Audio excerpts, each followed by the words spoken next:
pagi teman-teman, kita bertemu lagi ya dalam video pembelajaran online masih mengenai talent management system ya. Jadi dalam video sebelumnya kita sudah bicara mengenai salah satu instrumen untuk melacak top talent ya. Instrumennya namanya assessment center. Akurasinya tinggi. Ya. Nah di instrumen yang keduanya selain assessment center yang mungkin lebih simple, tidak ribet karena kalau assessment center itu butuh waktu biasanya 2 hari mas. Bisa sih dipadatkan menjadi sehari gitu ya. Tapi Anda juga butuh 3 asesor misalnya, atau 2 asesor. Dan kalau misalnya Anda outsourcing ke lembaga-lembaga penyedia asesmen itu, biayanya sekarang satu orang untuk assess itu sekitar mungkin 8 juta ya. 5-8 jutaan ya. Bahkan kalau perusahaannya yang dari internasional itu misalnya bisa sampai 15 juta per posisi, per orang. Jadi kalau Anda mengakses 10 orang ya biayanya bisa sampai 100 juta. Ya, kalau biaya satu orangnya 10 juta ya. Kalau 8 orang ya 80 juta. Itu cukup mahal. Jauh lebih mahal dibanding video kita ya. Yang cuman harganya di bawah 500 ribu gitu ya. Dan Anda bisa menonton puluhan, ratusan modul video. Oke. Jadi kembali ke sini mas ya. Jadi assessment center itu bagus ya. Tapi memang agak mahal dan cukup membutuhkan waktu. Nah instrumen yang kedua ini lebih simpel mungkin. Namanya competency based interview mas. Jadi bisa Anda lihat ya di slide berikutnya ya. Apa sih sebenarnya kompetensi based interview atau behavioral event interview ini ya. Jadi ini merupakan jenis interview yang terstruktur. Struktur pertanyaan difokuskan pada pengungkapan contoh-contoh perilaku yang ditampilkan pada masa lalu. Proses interview ditujukan untuk mengungkapkan secara detail dan spesifik contoh perilaku di masa lalu. Didesain berdasarkan pada premis past behavior predict future behavior. Candidate are most likely to repeat these behaviors in similar situations in the future. Jadi ini mas ya, behavioral event interview itu terstruktur ya. Jadi pertanyaan-pertanyaannya itu baku dan selalu diarahkan pada kejadian masa silam, pengalaman masa lalu. Dan menurut riset ilmiah, teknik interview ini yang paling ampuh mas, paling akurasinya paling tinggi. Dibanding interview-interview yang ngawur itu ya. Yang misalnya pertanyaannya, sebutkan kelemahan dan kekurangan Anda gitu ya. Apa keinginan Anda untuk menjadi manajer gitu, itu useless ya. Kelemahan, kekuatan, itu sering dalam job interview ditanyakan, apa kekuatan dan kelemahan Anda itu useless. Bullshit questions, kalau kata penelitinya, itu nggak ada maknanya.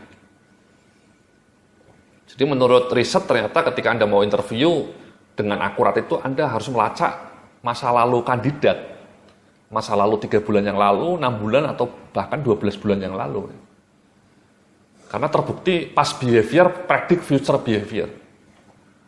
Makanya ada residivis mas ya. Residivis itu kan penjahat kambuhan. Karena memang kalau sudah dulunya jadi penjahat biasanya dia akan kambuh. Ya, kambuhan. Jadi makanya pertanyaan-pertanyaan dalam kompetensi based interview ini selalu diarahkan pada kejadian masa lalu. Nah tekniknya dengan menggunakan ini mas di slide berikutnya Anda bisa lihat ya. Jadi pendekatannya STAR mas, ya, S-T-A-R, ya, singkatannya what was the situation in which you were involved, what was the task you needed to accomplish, what action did you take, dan what result did you achieve. Jadi intinya adalah ketika Anda mengajukan pertanyaan, Anda selalu konteksnya seperti ini ya. Anda misalnya menanyakan mengenai kemampuan dia untuk leadership ya. Pertanyaannya seperti ini, tolong ceritakan pengalaman Anda sebagai seorang ketua tim misalnya, atau ketua panitia. Jadi bukan harus menjadi manajer sih ya. Ketua tim, ketua project, atau ketua panitia. Kalau dia tidak pernah menjadi ketua apapun ya, kita coba gali dengan pertanyaan lain ya. Misalnya, dalam kompetensi lain ya, misalnya ketika misalnya kita bicara mengenai kompetensi planning gitu ya, and organizing ya, kita tanya kasus di mana dia pernah menjadi seorang karyawan atau menjadi seorang sarjana dulu ya, ikut ketika kegiatan kampus atau dulu ketika menyusun skripsi. Kalau dia misalnya fresh, bagaimana cara dia memplanning pekerjaannya? Misalnya bagaimana dia memplanning menyusun skripsinya? Bagaimana Anda memplanning pekerjaan Anda? Ya, jadi pertanyaannya selalu apa situasinya? Oh situasinya saat itu saya sedang menyusun skripsi Pak. Apa tugasmu yang menulis ini ya, bab-bab skripsi?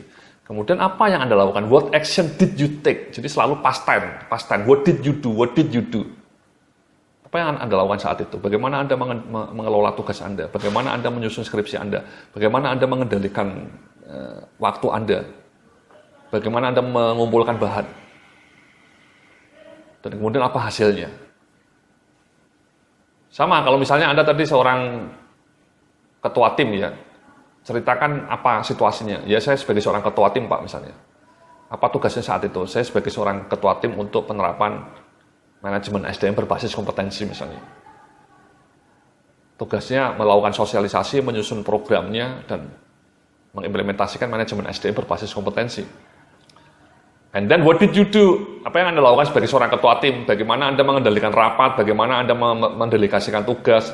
Bagaimana Anda memerintahkan anak buah Anda? Bagaimana Anda memotivasi anak buah Anda? Bagaimana Anda merencanakan tugas-tugas anak buah Anda? Bagaimana Anda melakukan monitoring?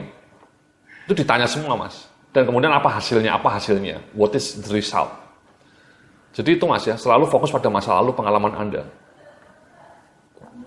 Nah, contoh detail termasuk pertanyaan-pertanyaannya bisa Anda lihat dalam modul video saya yang judulnya namanya Assessment Center ya. Di situ saya bicara panjang lebar mengenai kompetensi bis interview. Ya. Di dalam modul yang kompetensi bis HR Management, Anda juga akan dapat contoh-contohnya ya. Contoh-contoh pertanyaan mengenai kompetensi bis interview ini. Bisa Anda lihat juga di dalam paket ini ya. Jadi itu namanya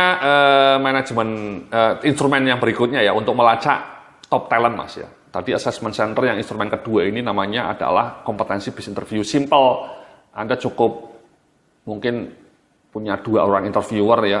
Interviewernya mungkin bisa satu dari dalam, satunya dari luar ya, meng-hire konsultan. Tapi kan cuma 1 orang yang di-hire. Atau bahkan dua-duanya dari dalam ya. Direkturnya misalnya atau senior manajernya suruh melakukan interview. Lebih simpel, lebih cepat, Mas, dibanding assessment center. Nah, kemudian di slide berikutnya, bisa Anda lihat ini ya, di slide berikutnya adalah instrumen yang berikutnya. Ya, ini 360 degree evaluation ya. Ini maknanya adalah penilaian kandidat oleh atasan, bawahan, dan rekan kerja, bahkan juga mitra bisnis. Penilaian mengacu pada kuesioner tentang perilaku dan level kompetensi kandidat. Bobot penilaian dari para penilai bisa dibedakan, atasan, bawahan, rekan kerja.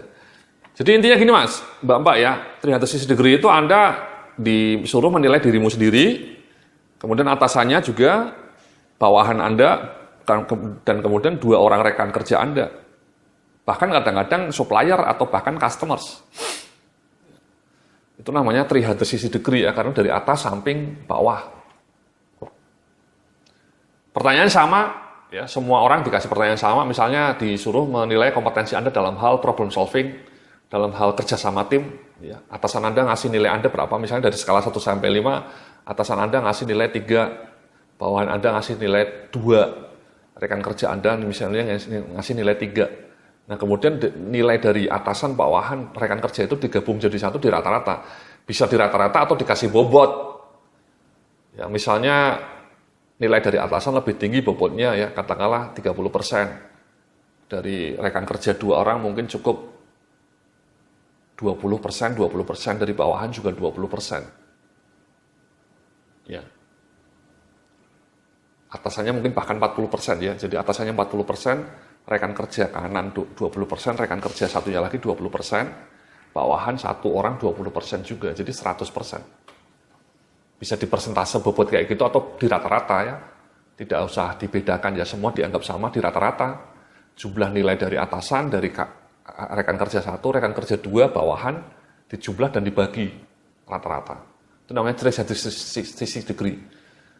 Asumsinya adalah dengan penilaian dari multi sources tadi ya, tidak hanya dari atasan, juga bawahan, juga rekan kerja, menjadi lebih objektif, menjadi lebih komprehensif nilainya. Kadang-kadang kalau dari atasan saja kan mungkin dia subjektif gitu ya. Judgement-nya kurang pas, kurang tajam. Tapi kalau bawahan Anda mungkin tahu sisi lain dari Anda gitu ya. Rekan kerja Anda juga lebih tahu siapa diri Anda sebenarnya gitu ya. Apakah calon talent yang hebat atau calon begundal gitu ya, Mas ya. Begundal ya, yang abal-abal. Jadi itu instrumen yang terakhir Mas untuk melacak top talent ya. Jadi kita sudah bicara mengenai assessment center, kita sudah bicara mengenai kompetensi based interview, kita juga baru saja sudah bicara mengenai 360 degree. Dan juga sebelumnya kita bicara mengenai metode performance appraisal berbasis KPI gitu ya. Atau juga dari karir histori karyawan gitu ya. Sejarah karir karyawan atau juga KPI-nya karyawan. Jadi itulah sumber-sumber yang harus digunakan untuk melacak top talent. Ya. Dari sumber-sumber itu bisa kelacak siapa yang paling unggul, ya. Paling layak dijadikan top talent, ya. Paling layak dijadikan leader-leader masa depan, ya. Buat kemajuan bisnis organisasi Anda. Oke, terima kasih. Sampai jumpa dalam video berikutnya.